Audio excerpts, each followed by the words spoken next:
السلام علیکم dear friends, welcome to the channel جو کہ ہے ایپیسوڈک ناول سٹوریز۔ دیدے مون، اس کو لکھا ہے مصباح نے اور اس کے قسط نمبر ہے 9۔ نو نو نو نو دیدم، تم ایسا نہیں کر سکتی۔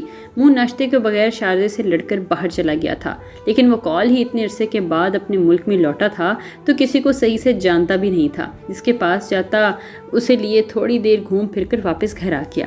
اس کا ارادہ اپنے کمرے میں جا کر آرام کرنے کا تھا، لیکن جیسے وہ دیدم کے روم کے پاس سے گزرا اسے خون کی اسمیل محسوس ہوئی۔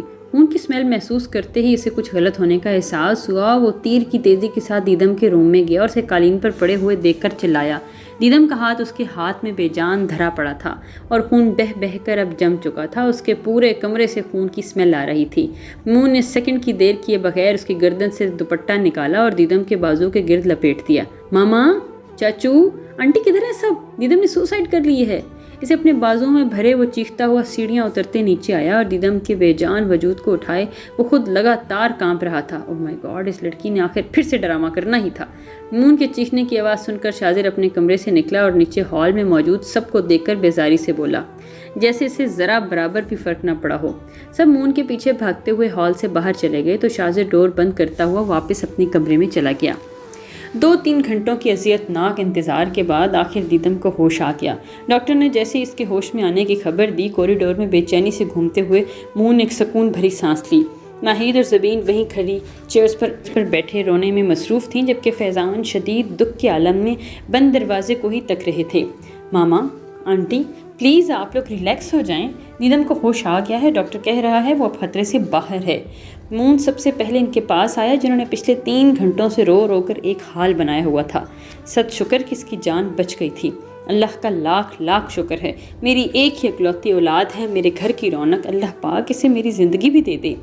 زبین نے دعا کے انداز میں ہاتھ اٹھا کر اللہ کا شکر ادا کیا تو ناہید نے بھی آمین کہا۔ ان میں اتنی بھی ہمت باقی نہیں تھی کہ فیضان اور زبین سے نظریں ملا سکیں۔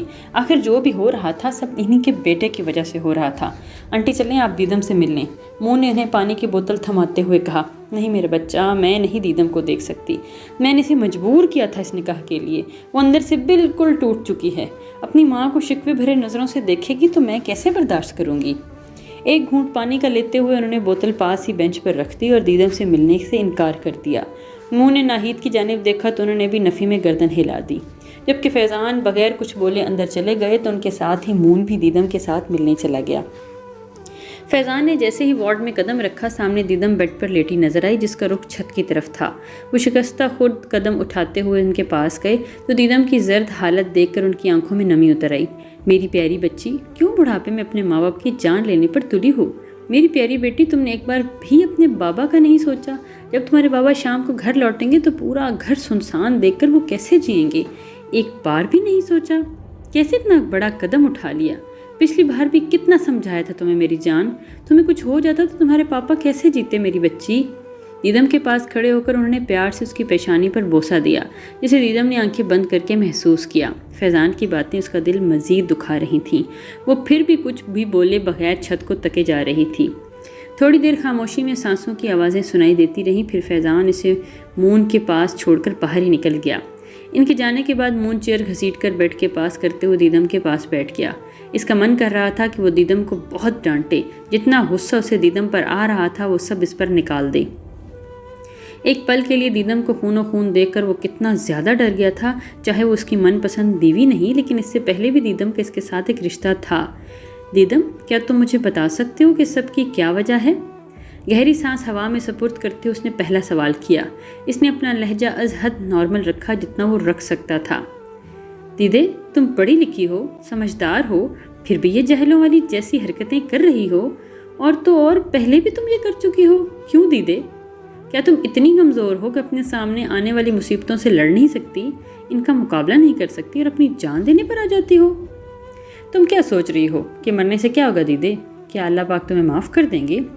اللہ نے زندگی جیسی نعمت تمہیں دی ہے، تم اسے جینے کی بجائے مرنے بھاگی چلی ہو۔ تمہیں معلوم بھی ہے کہ اللہ تعالیٰ تم سے کتنے ناراض ہوں گے، اور یہ جو تم اپنے جسم کو تکلیف دیتی ہو، تم کیا سوچ رہی ہو کہ تمہیں معاف کر دیں گے؟ یہ سب تمہارا تو نہیں ہے، یہ سب اللہ پاک کی دی ہوئی نعمتیں ہیں، اور اگر تم مر بھی جاتی تو کیا سب تم سے حساب مانگیں گے؟ تب کیا کرو گی تم دیدم؟ چلو